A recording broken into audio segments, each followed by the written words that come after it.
Hello and welcome. My name is Tom. This is the Enthusiasm Project, Season 12, Episode 1. Can you believe it? I can't. That's a season premiere of a brand new season, which is a very exciting thing. I've missed y'all. I've missed doing a podcast, and it's fun to be back with a new batch of episodes. So let's just dive right in and talk about things, because I wanted to start this off with sort of a, whenever there's a season premiere and it's been a bit between episodes, stuff happens, right?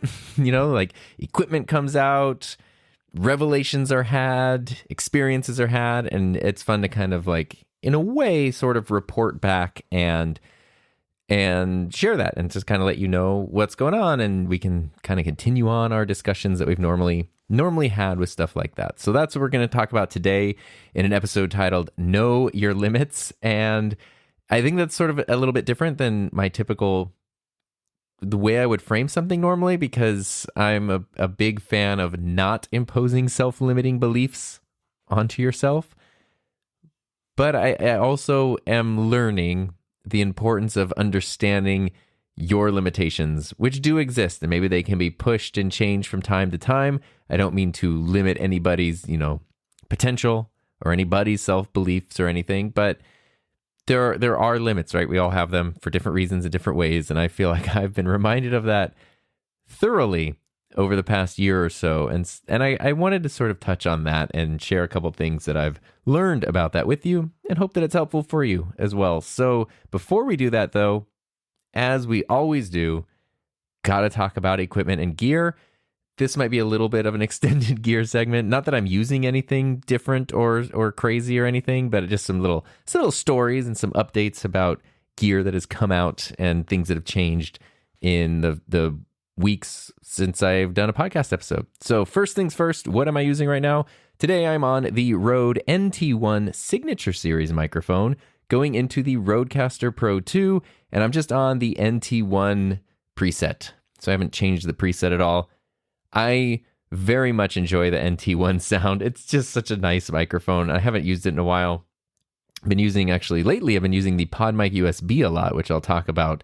And maybe I'll use that next week, depending on what my gear-itis decides that I want to use next week. But this is NT1 Signature Series, Rodecaster Pro 2, and let's see, where do I want to talk about gear? I guess the PodMic USB. So a reason I've been using that one is the silliest reason ever. I got to actually meet a few folks from Rode in person, which is very cool, despite what people say on my channel a lot in the comment section, where they think Rode pays me or I'm like a secret Rode employee or not. I'm not. They've never paid me. Not connect. I mean, I've been sort of like connected via email and stuff, and they've sent me some products before launch from time to time, the Rodecaster 2 being a big one, obviously.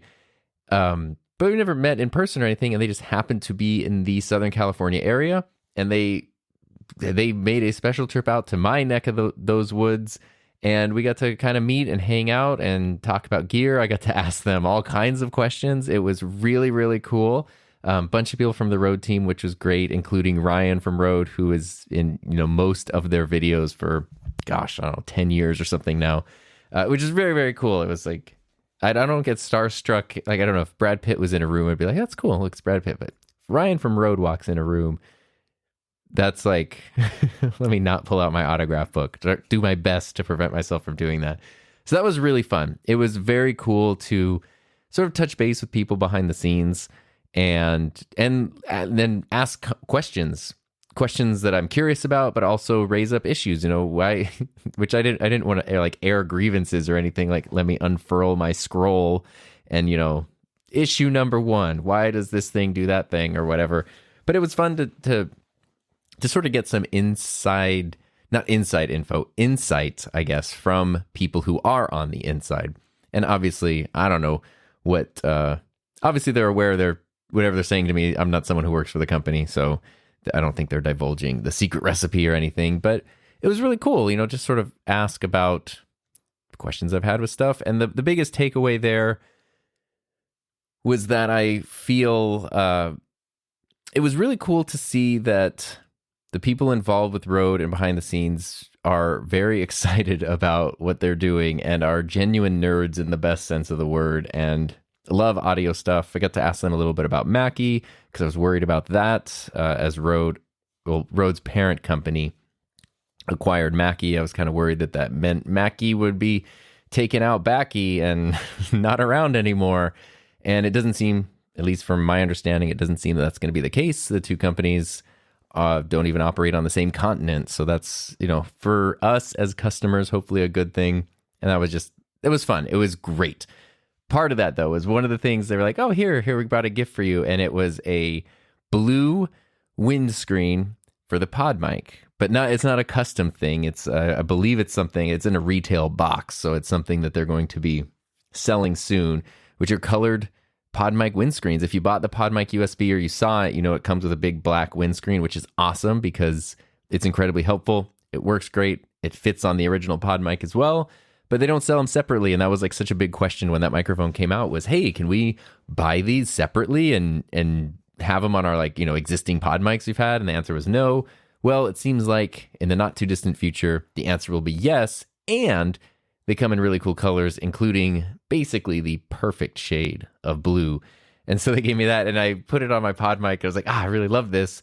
So now I want to keep using the pod mic just because I like the windscreen that's on it, which was fun because what it made me do, basically, if you know my history with the pod mic, it was like the first quote unquote broadcast microphone that I got after getting the original Rodecaster and really trying to level up my podcast. At this point, I don't know, 5 or 6 years. No, the podcast just passed its 5th anniversary. So just over 5 years ago, I guess, is when the pod mic came out. And I wanted to stop using just old video equipment, shotgun microphones and things and have some actual dedicated podcasting gear. I dove right into the pod mic because it seemed like it was going to fit really well with this new Rodecaster thing I had just bought. And I really liked the pod mic. It really helped a lot. But as time went on, I felt like I didn't like the sound of the pod mic as much as I thought that I did. And I experienced other microphones too. And what I've learned over the years with the pod mic is it's a microphone that can sound absolutely phenomenal on some voices, but absolutely not phenomenal on other voices. And you're not going to know until you get it and you use it. But it's at a good price. It's extremely well built. It definitely has a pod mic sound, for better or worse. And once I got other microphones, and even this one I'm using right now, which is another Rode microphone that I prefer the sound of, it just kind of got harder and harder to go back to the pod mic when I knew there's so many other things out there that I can take and prefer their sound on my voice versus the pod mic. But they don't come with these really cool blue windscreens. So then I was like, you know what? One thing I've been trying to learn a lot of lately, when I say lately, now it's really been over the past year and a half, is more about, proper EQ and proper audio signal chains and processing and all that kind of stuff that I just wasn't really spending a lot of time on before. And so I spent some time really tweaking the pod mic. In fact, I will pause this recording and switch to the pod mic. So you're listening to me on the NT1 Signature Series. And now you're listening to me on the pod mic USB. Hopefully that was a relatively smooth transition you heard there. So this is the pod mic USB with a preset that I put together on it. If I take off this preset, this is the pod mic straight out of the box. And, Peter Piper Pitch Day podcast, I do have my blue windscreen on there, so there's no plosive issues. But for me on my voice, I'm hearing a lot of high-end frequencies. Maybe even you could call it sibilance, where kind of those sounds become very prominent and you can hear them pretty well. And it's a good, clear-sounding microphone. But on my voice, it's if you had to listen to just this signal for an hour or more, I feel like that would get pretty fatiguing, even just in my headphones right now it is. So turning on a preset that I made, I spent some time really trying to dial some things in with the EQ and round out that sound a bit, primarily by taming some of the high end on the EQ, boosting up a little bit of the low ends, and then in the Rodecaster Pro 2, playing around with the big bottom and the RL exciter and all that stuff, in addition to the noise gate and everything. So this is the sound I've been able to get out of the pod mic USB, which I actually quite like a lot. And so I'm really grateful for this little windscreen here because it made me go back to the pod mic, tweak it around a bit, and now I feel, my perspective and opinion on it has changed again, which is great. And that's what I want. So now instead of kind of like, yeah, the pod mic's great, but there are other options out there. Now I feel like it's a pretty darn solid choice if you are able to go in and dive into the EQ. The Rodecaster's onboard EQ is great. Lots of other mixers have onboard EQ, or if you go into your editing software and you play with it, and it's going to take time. Hopefully, once you dial it in, you can, save a preset or something. Like, right, I have a pod mic preset that I made on the Rodecaster, so I can just turn that on at the push of a button, and it's super easy. But it's going to take a little bit of time to sort of figure that out. And if you're willing to do that, then the pod mic could be a good choice. Again, depending on your voice, your budget, all those things. But, there are other microphones out there that as soon as you plug them in without effects or processing, just sort of sound better right off the bat. But the pod mics do have a lot of versatility. The original ones being relatively affordable and extremely well built. And this one that I'm using right now, the PodMic USB, obviously has the benefit of also being a USB microphone. And when you connect it to your computer through USB, you have all of the same processing that is in the Rodecaster in the mic itself, so you can do the same presets and everything, which is very cool. But yeah, so this is the pod mic. I am holding it right now. It's not attached to anything, so I'm going to pause and switch back to the Signature Series. This is the PodMic USB with my preset. And this is the NT1 Signature Series with the NT1 preset. If I turn off that preset, this is what it would sound like straight out of the box. A little more, I guess a slightly more harsh, but still a good sounding microphone. And then that NT1 preset, turning that back on. Really love how just warm and full this microphone sounds. So anyway, that's what I'm using right now. That's kind of my behind the scenes Rode story, which was really, really fun and something I'm super excited about. It was cool to just geek out about that kind of stuff with them for a while. But other things, I mentioned Mackie. So in the time since last season, something came out which is really cool. I sort of alluded to it maybe on one of the last episodes of last season, which is the Mackie DLZ Creator XS, which is a small 2 XLR channel audio mixer, basically a direct competitor to the Rodecaster Duo at the exact same price point, $500. And it is awesome. I did a video comparing the Duo to the XS, and it is excessively cool. And I really like it a lot, which is why I was worried when Mackie was acquired by Rode. Like, oh, is this really cool, this really cool competition going to go away? Seems like no, at least for the time being, is the case. And I sure hope that's true, because I really quite like the Mackie, and I like having different options and, different devices that are sort of pushing each other to compete in different ways, which is very cool. I was planning to use the Mackie for this episode, but then I had to take it down and move it for another project I was working on. So hopefully next week, I think I'll be running through the Mackie DLZ Creator XS, which is really cool and has tons of awesome EQ options and everything. So that's really fun. That's a thing I'm very excited about. I've also still got my Boss Gigcaster sitting over here. Can't remember if I mentioned it or not, but I had to send mine in for repairs, unfortunately, which is why I never used it on a podcast episode, because something was wrong with the micro SD card reader of mine where it would not record. You would press record, it would say it's recording, you would see all your levels moving, you can monitor all your audio, but when you went to play it back, there was nothing on the card. Sometimes there wouldn't even be a file. Sometimes there would be like a semi-corrupted file, and I tried all kinds of different cards, tried everything, ran through troubleshooting with Boss, and didn't come to any solutions, so I had to send it in for repairs. It's gone for a long time. It's back now. I've not heard of this being an issue, so it's like, as someone who hasn't yet made a review or anything on this, that's a pretty big red flag, which obviously is something I would mention in the review, but I haven't heard anybody else having this issue, so I think it might just be a freak thing that happened to mine. I don't think it's a common thing with the Gigcasters. So that's another one, a future episode. It's always fun to mix up the gear a little bit on episodes. And speaking of Rode gear and updates and things, I dug my Streamer X out of the closet, where it had been sitting since I got frustrated with it last summer, which was the thing when Rode announced a bunch of new stuff like the PodMic USB and the Rodecaster Duo and the Streamer X. The Streamer X was the one I was most excited about, and then the one that I literally didn't use because I was so frustrated with it, because I could not get it to work well with 24 frame per second video. Even though everything in it says up to 4K 30, I know I'm an English major. I still think 24 is less than 30, which means it would be up to 30. I could not get smooth video out of the Streamer X at all. It drove me absolutely insane. So I just went back to using a cam link.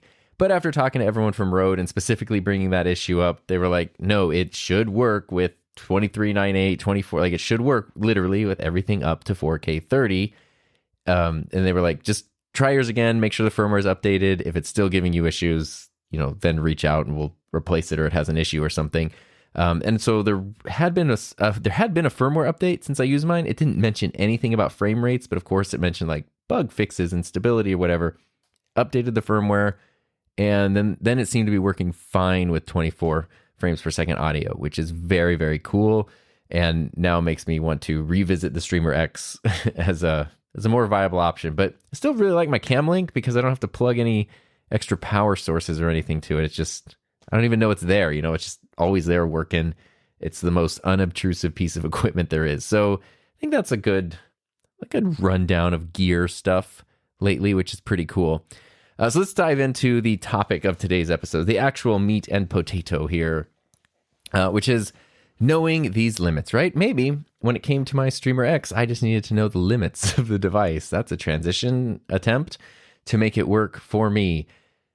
Basically, if you followed along at all through any of the episodes and stuff last year, in 2023, I spent a lot of time reevaluating sort of all of these systems I had built when it comes to content creation, YouTube, the whole thing. Like, I started my channel back in 2017 and just kind of went and never stopped, and when you do something like that, you develop systems, you develop processes, approaches, points of view, all of those kinds of things.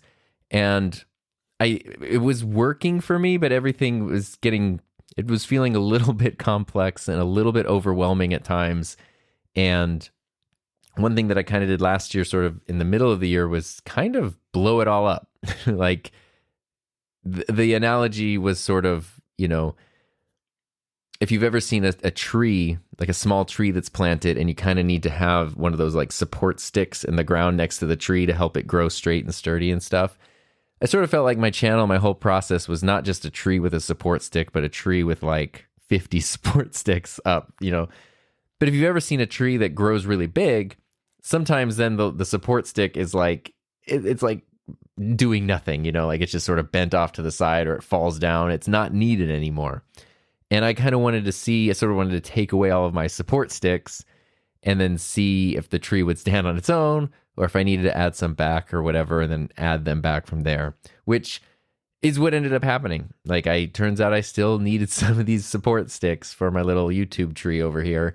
And what I've been doing, I would say since then, but it's really been since like November-ish, like months at this point, is what feels like just trying to get everything back on track. And sometimes that's been frustrating because it's like, why?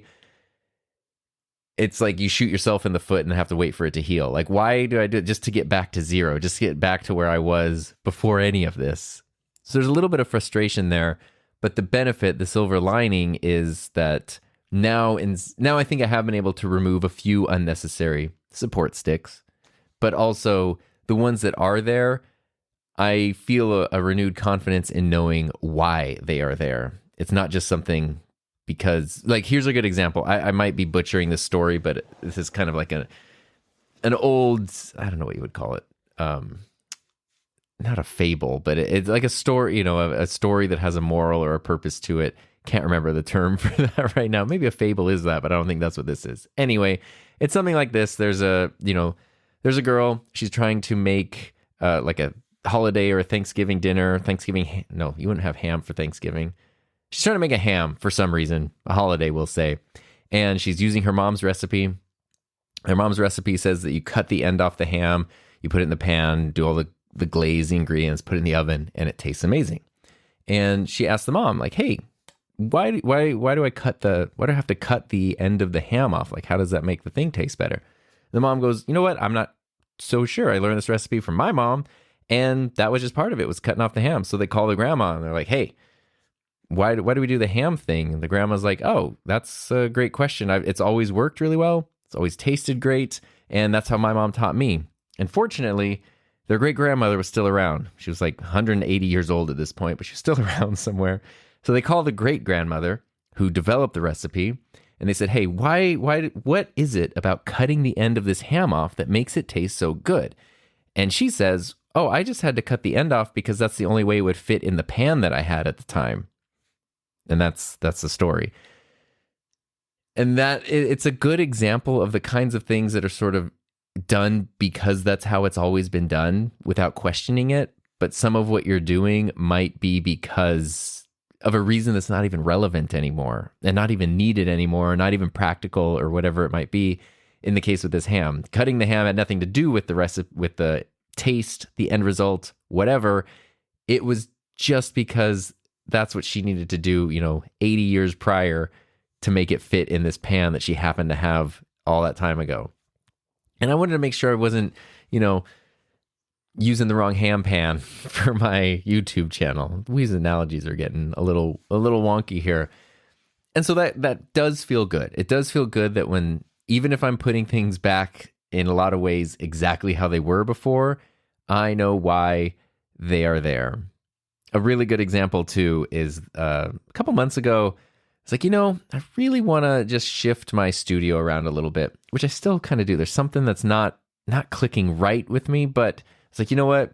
Instead of staying with how things have been since the first time I rearranged it as a YouTube studio instead of just like an office, let me figure out how I would really want this. And I literally turned the whole thing different, I spent so much time tearing everything apart, moving everything around, switching it up. It was awesome. And I found this kind of like arrangement and this setup that was it made my desk working filming area more practical. It gave me more space to film stuff and kind of more versatility, especially for backdrops and things. And I was like, this is perfect. I should have done this before. And then I realized, oh, that's right. There's a lot of cables involved here, a lot of power cables and computer cables and different connectivity cables and things. And a big reason my studio is set up the way that it is has to do with that, with just running cables, running power, getting all of this stuff to actually work. It's very easy to set things up if you don't need any kind of cabling to go with it. But when you need stuff to actually work and to be sort of sane and not completely, a huge mess, it's a little more difficult. And so I ended up I cleaned up a little things, changed a few things here, but for the most part, ended up just going back to how it was. So within 24 hours, it was totally blown apart and then put back together where no one could tell. Still not 100% satisfied with that, but at least I remembered there's a reason. There was a reason all this was here. It wasn't something that's outdated and unnecessary, and there is a purpose before it. So that's, after doing something like YouTube for a long period of time, that's something that feels better, is to know that, okay, there is a reason that I do these things and I approach things this specific way for myself, and it's okay. And it's okay to keep doing that and all that kind of stuff. So I want to talk about some of those things now. The biggest one, especially if you've been following along on the podcast and you've been listening to the season finale of season 11 and maybe a couple of those episodes there, as I was talking about my blue windscreen and I was talking about the equipment and the gear that I'm using and stuff, you might have noticed that you couldn't see any of that because there is no video for this podcast, even though I really wanted to do a video version of the podcast. And part of the reason that there was a little bit of an extended break in between seasons was me trying to figure out this whole video podcast situation. And there is no video podcast for the Enthusiasm Project because turns out that was a limit that I needed to know about myself and about my workflow and about this show. And I think it's a great example to share, though, because it's such a massive should. Every bit of good advice, every bit of best practice, whatever you want to call it, growth strategy, which I've very never successfully applied to this show ever, would say, though, you should have a video podcast. You should do a video version. If you're not doing a video version of your podcast, you're wasting time. And honestly, it's probably correct, but it got to a point where I was realizing if I need to do a video version, I think I'm just not going to do it anymore. So do I end it or do I just continue on with the audio only version? And that was a weird thing because I love making videos. I do a video podcast with my wife every single week. We do the couples table over on my wife's channel, youtube.com/HeatherJustCreate if you want to check it out. Every Friday, Pacific Standard Time, 1 p.m. Pacific Standard Time. That was a weird way to say the time. So it's not that I'm against video podcasts. I like them a lot. I like making them. I like listening to them. I love using tools like Ecamm Live, and something like a Stream Deck or whatever. Such awesome tools for video podcasting because you can automate so much of it. So I made custom intros. I made all this cool stuff where literally I could do, in terms of producing a video podcast, it wouldn't be that different than the audio version I'm doing right now. It would kind of just be this with the camera turned on, which isn't really that different. And through the magic of Ecamm and stuff, I can have my Stream Deck sitting right here and just push a few buttons and the whole thing, the intro plays, automatically transitions to me. If I want to show something, we can do screen shares, we could do a second camera angle, we can do the outro, and then it's all done, edited live, ready to go right afterwards. So in terms of workflow for producing it, there was very little that would need to be added on. And it was very cool. Like, it was fun to make that stuff. It's fun to put those things together. I love using all those tools.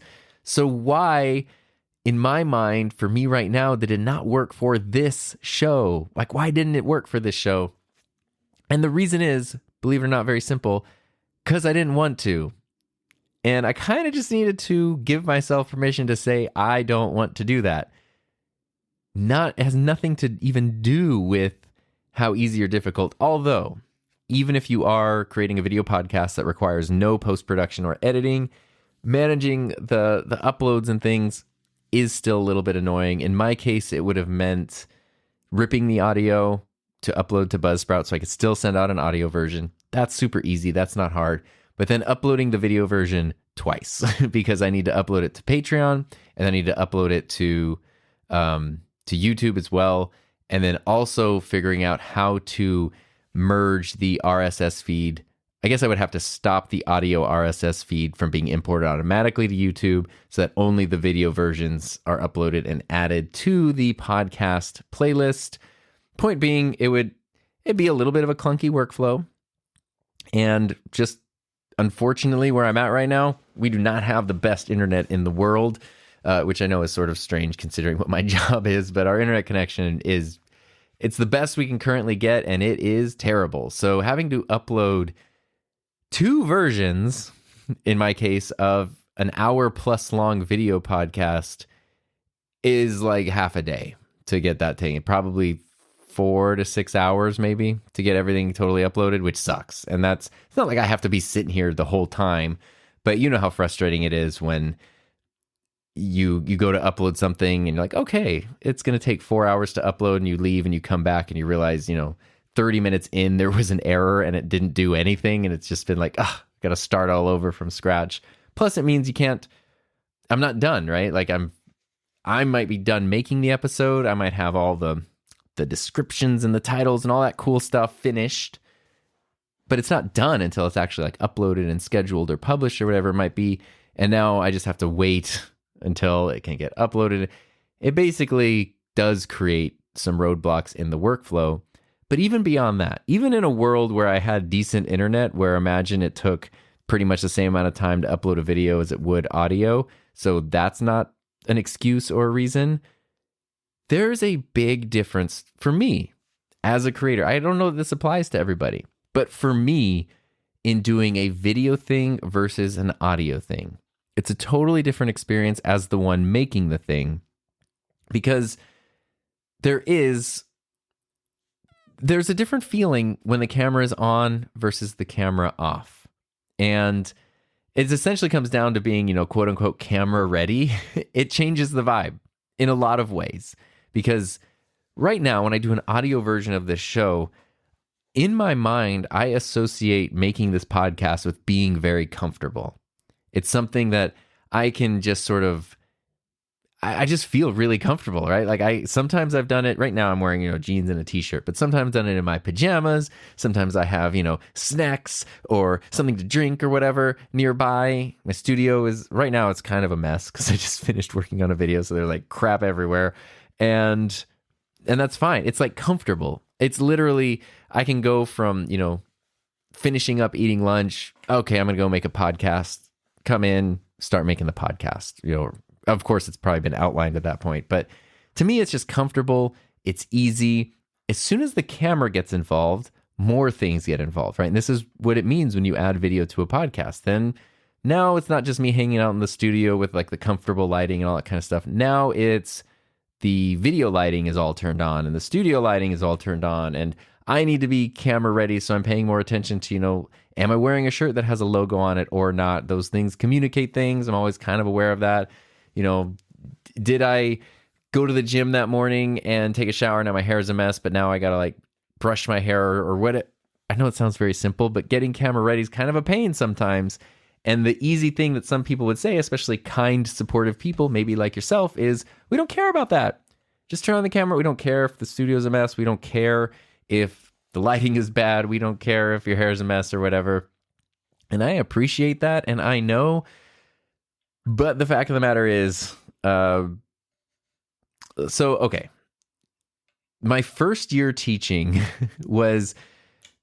coincided with the first time iPhones had front-facing cameras. It was when 2010, when the iPhone 4 came out, was the first iPhone that had a front-facing camera.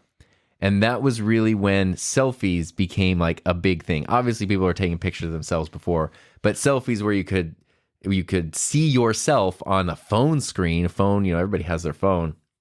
You could start taking selfies. And I remember I would, so many times throughout that first school year, I would see kids taking selfies. They're holding up their phones and it looks like they're taking a picture of me. And I would like wave and they would look at me really weird. And I would realize, oh, you're not using the rear camera. You have a phone with a front camera and you're taking a selfie. Okay.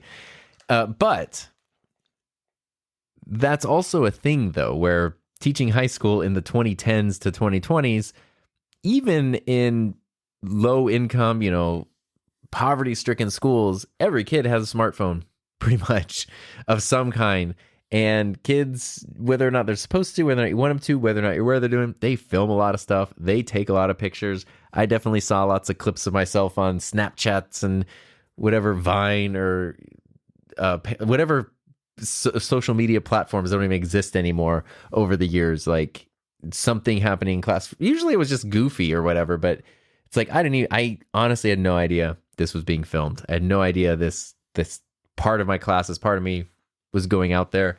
And there's nothing you can do about it. So what I learned very quickly was like, just, act as if you're always being filmed. Like, cool. I'm not doing anything that if you filmed it and put this out there, we can have talks about, respecting others and privacy and stuff, but I'm not doing anything that I would be worried about or, would have a problem with if it got out there. It's kind of the same thing with being camera ready when you put yourself out there on a platform like YouTube. You might not care that things look messy and weird or, have maybe are a little extra rough around the edges, but I don't always know where these things are going to go and who's going to see them and what could be taken out of context. And so as soon as a camera turns on, as much as I want it to be natural and genuine, I also am aware. I also want to be sure that whatever I'm sharing, whatever's on camera is something that I'm 100% okay with being on camera and potentially taken out of context. And because that's the thing that happened. Just recently, I discovered a channel, or I didn't discover it. I got a message from somebody who said, "Hey, are you getting into AI content creation?"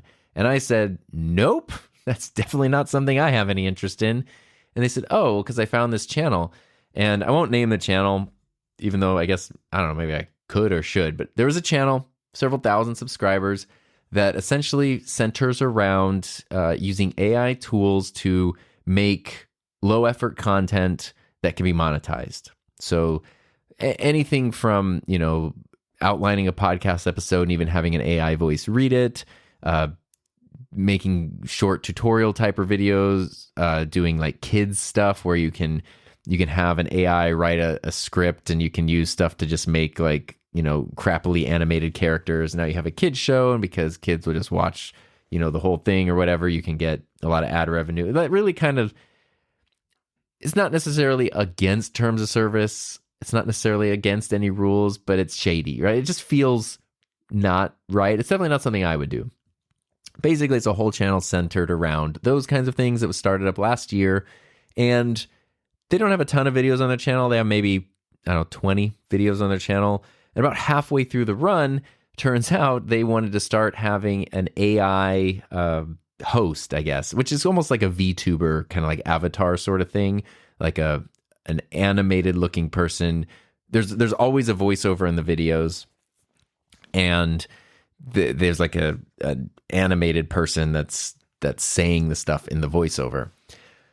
Well, this animated person is just sitting at my desk in my studio in these videos, and that's not an AI background. And that's what I thought when the person said, oh, it's an AI channel, here's this. I thought maybe someone created like an AI version of my studio or something, which I kind of thought would be sort of neat to see.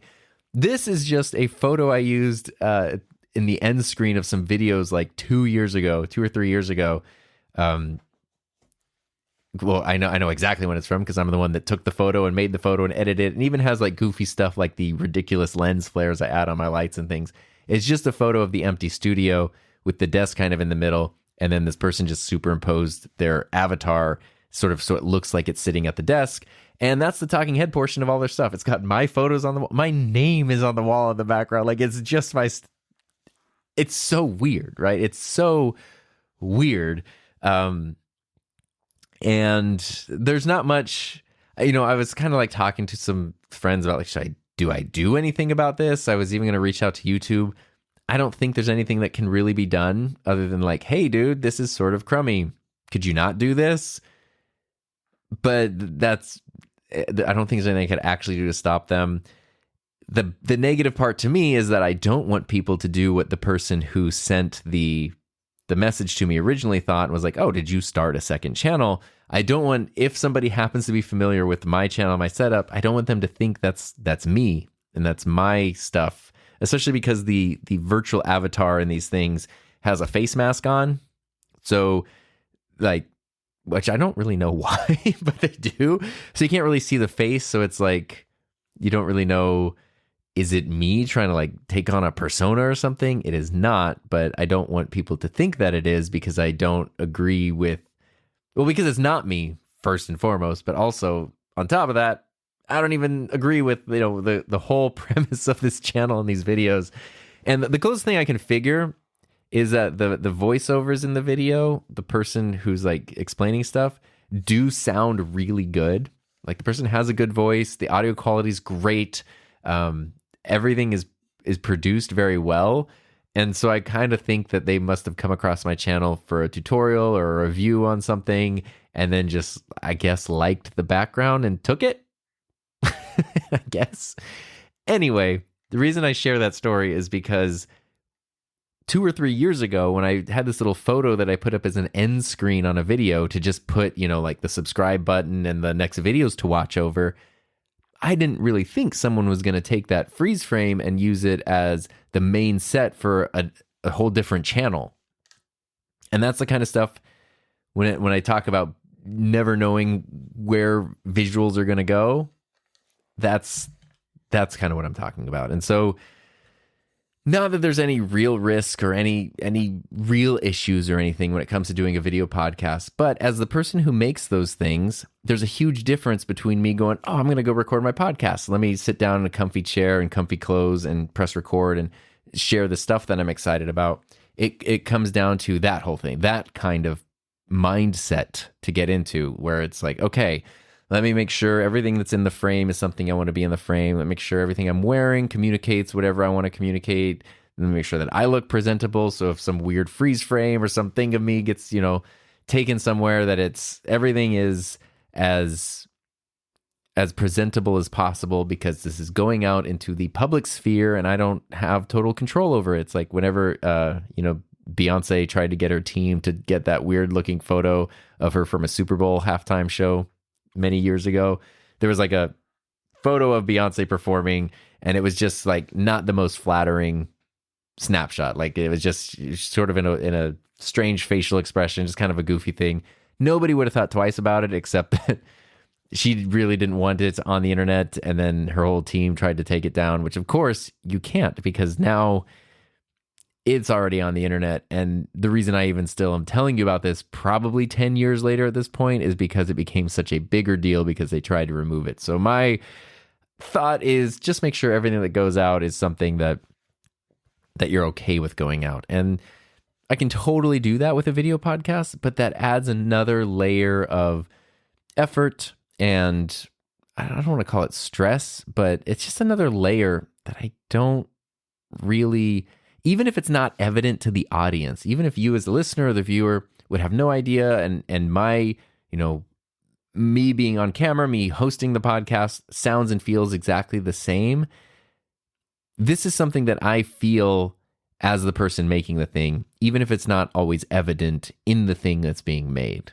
And so just taking that away is very helpful and works. Even when I film my videos, I kind of know usually a day or two in advance. Okay, I have an outline done. I have things planned out. I want to film this video on this day. Maybe Tuesday is going to be my filming day or my talking head filming day. Okay, when I wake up that day, I kind of wake up knowing that. And it's like, it kind of helps because there's a performative aspect to it. There's the physical side of it. And there's a lot that goes into being in a good headspace physically and mentally that makes you a good presenter on camera. And I don't want to have to do that every time I want to make a podcast, which is something that I like to do for fun. So even though I do know that a video version of this podcast would be better and smarter, every guru and expert out there would say that's definitely the thing to do. For me right now, and for this specific show right now, it's just not practical because this show, The Enthusiasm Project, I love that I associate it with fun and comfort and feeling relaxed and no stress, and it's just pure enjoyment. It's pure enthusiasm. And I love that. And I don't want to add something to the workflow that's going to take that away. When we talk about the couples table with Heather and I, where we do a video version of a podcast, we've been able to develop a workflow there, especially because there's two of us kind of handling it, where it doesn't feel, I don't feel like those levels of stress or overwhelm or anything that I would feel trying to add a video version here. And I've experimented, in the past with like members only and Patreon only video versions of the podcast, because I felt like, okay, if the video's behind a paywall, then, I'm going to feel a little more comfortable with the people who are seeing. If they see the roughness around the edges, I kind of trust these people to see that more than I would when it comes to just putting that out there for the general population. But it was funny because I was feeling sort of like crazy about feeling this way. And especially as someone who likes making videos and someone who has podcasting courses and the whole thing, I was feeling guilty, I think, for feeling this way. And then I saw a video from Becky and Chris. I think this video came out sometime in January, and it was sort of their like New Year, what's next for this channel sort of video. They have a podcast, and I guess they haven't done it in a while, but they had a video version of a podcast, which is pretty simple. Like the video version was, I think it was a 2 or 3 camera setup, but the cameras were stationary. It was just them sort of talking. And then I think Becky was the one who edited it together and stuff. But they hadn't done their podcast in a while. And in this video, they were talking about, yes, we want to bring our podcast back. But specifically, they were going to, I don't know if they made the actual decision, but it sounded like they made the decision to move from a video version to an audio-only version, specifically for the reasons I talked about, to be able to enjoy making the show more without having it turn into a big production and a big thing. And it just kind of validated how I was feeling. Maybe I didn't need somebody else to say something to validate, my thoughts, of course, but it was kind of nice to make me feel like, okay, I don't think I'm super crazy for this. And so that seems like a relatively simple decision, right? Do you want your podcast to have video? Do you want your podcast not to have video?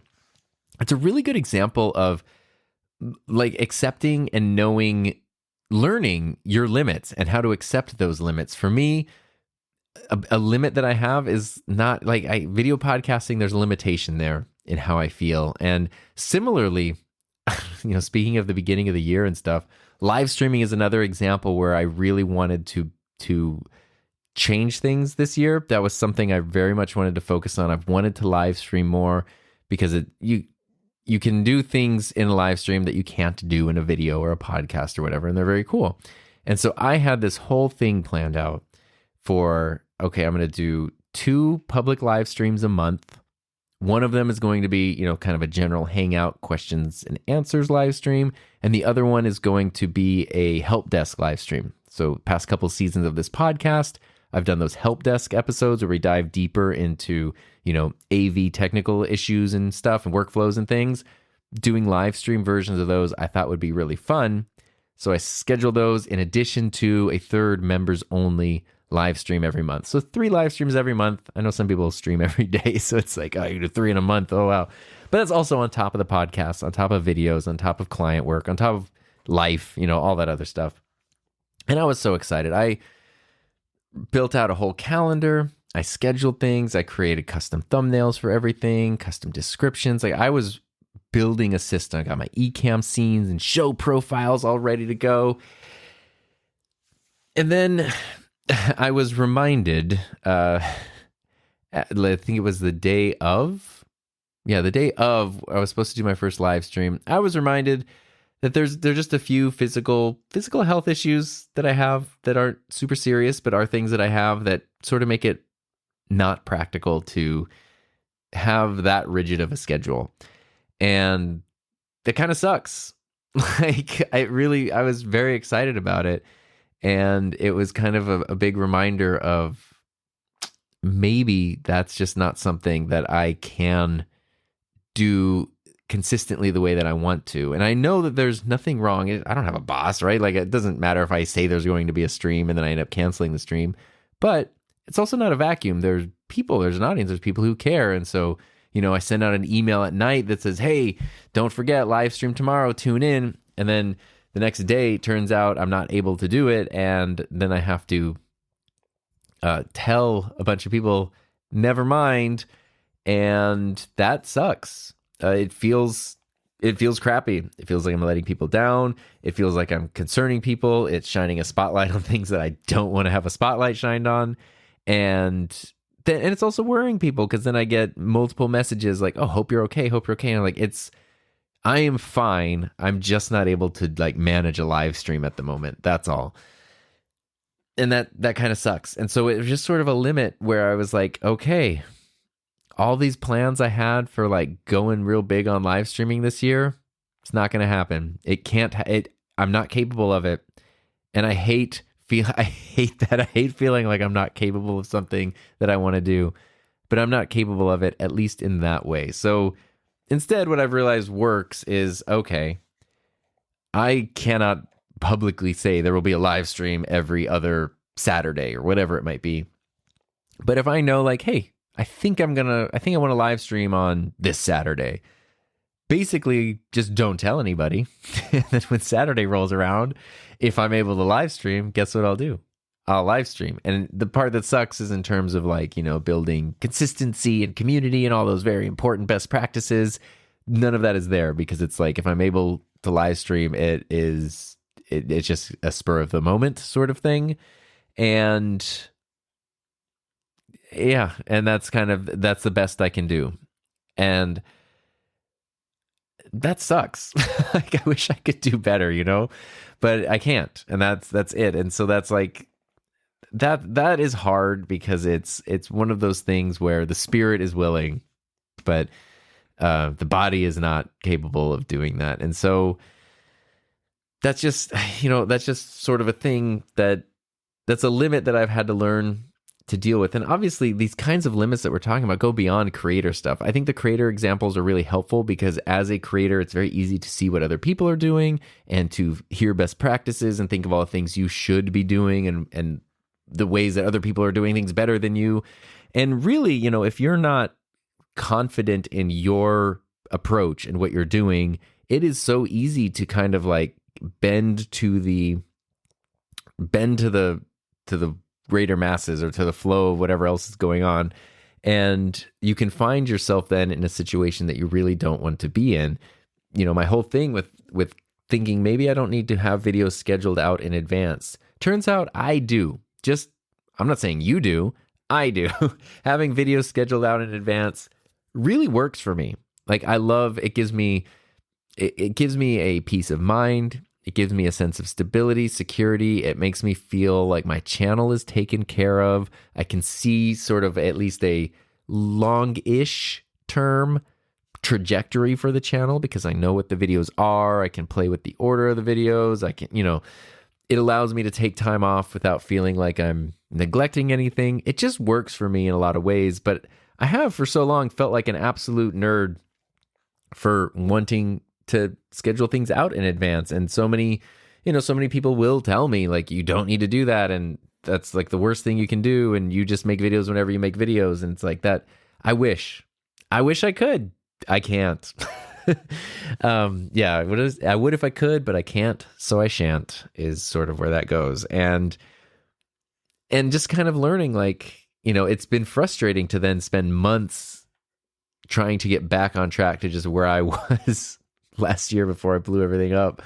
But having videos scheduled out, making the types of videos that I make, all that sort of stuff, those are things both positive and negatively.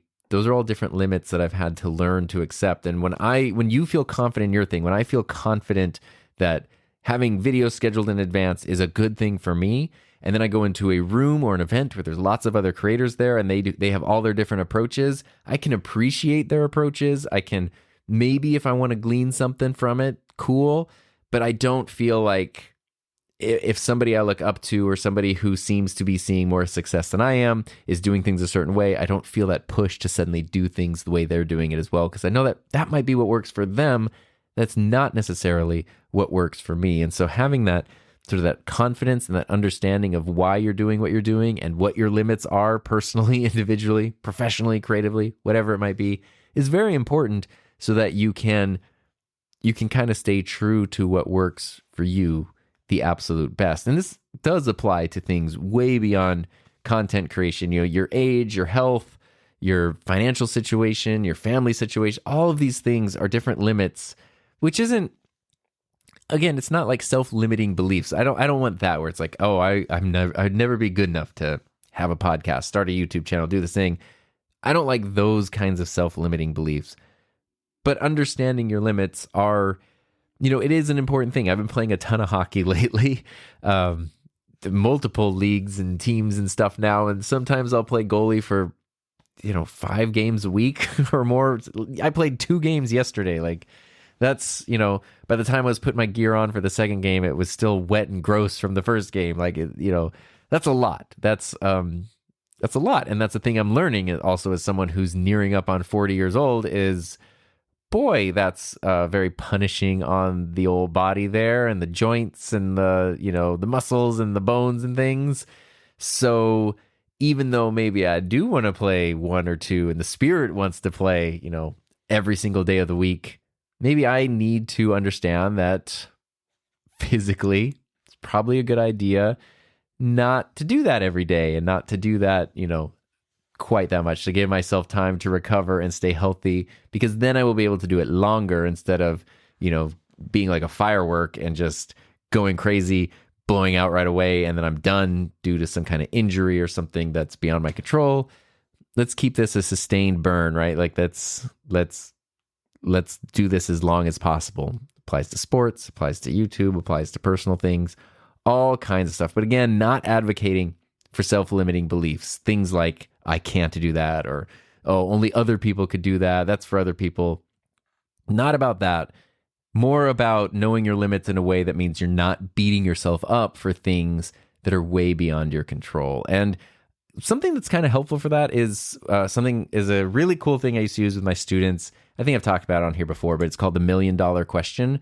I know I've talked about it on here before, because what I used to do with my students, if we were going on a trip, sometimes we would go on field trips and things, then be earlier in the morning where I would need students to like literally be at the campus at 5 a.m. on a Saturday or something. Because we'd have to get on a bus and, go on a long trip or something.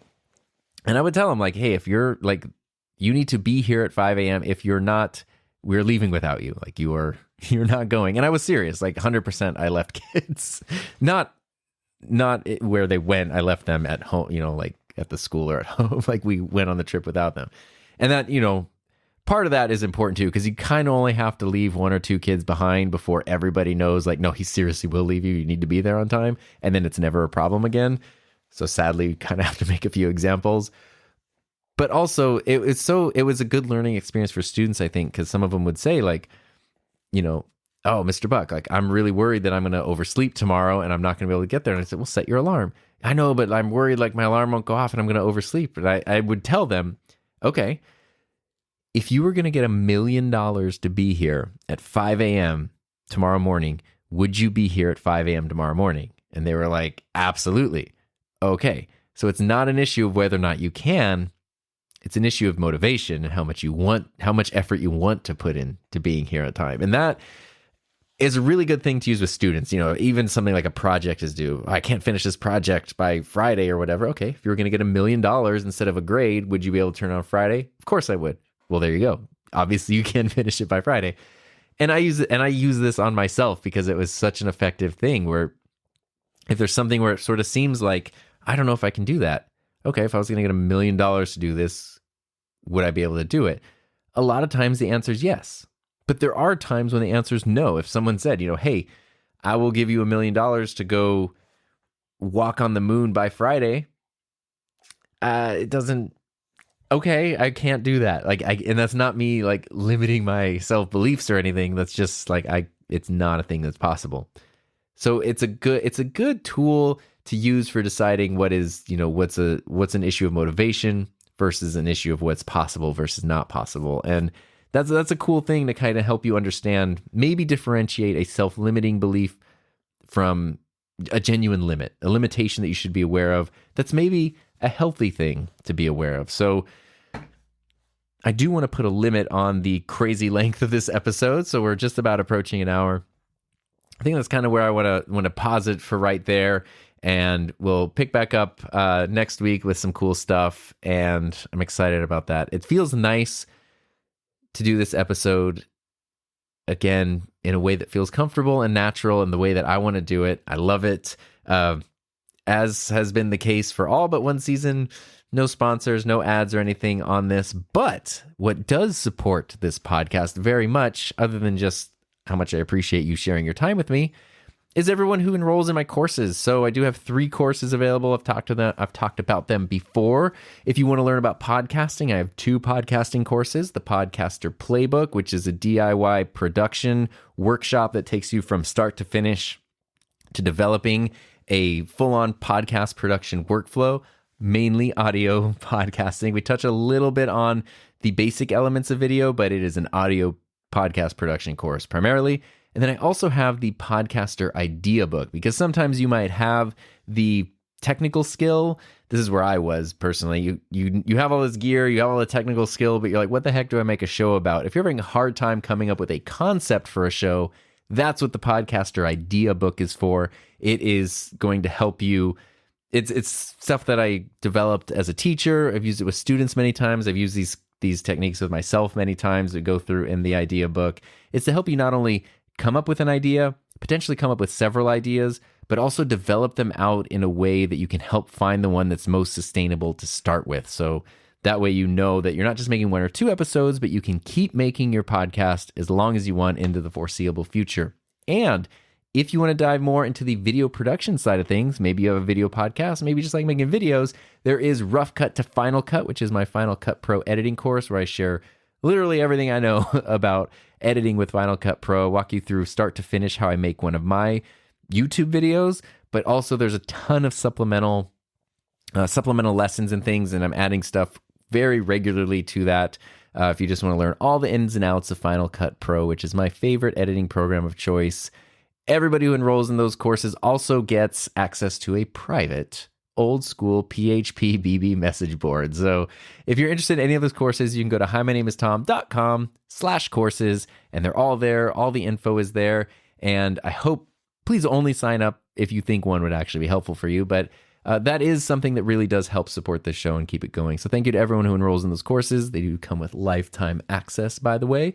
But I also don't want to take your entire lifetime with this episode. So with that being said, thank you for listening. Appreciate you. If you have anything you want to share, you can email me, tom@enthusiasmproject.com, or you can go to himynameistom.com. Right there on the homepage, before you go browse the courses, right there on the homepage, you can scroll down and leave a voice message for the show. So with that being said, I hope you have a safe, happy, healthy, fun rest of your week, and I will see you next time.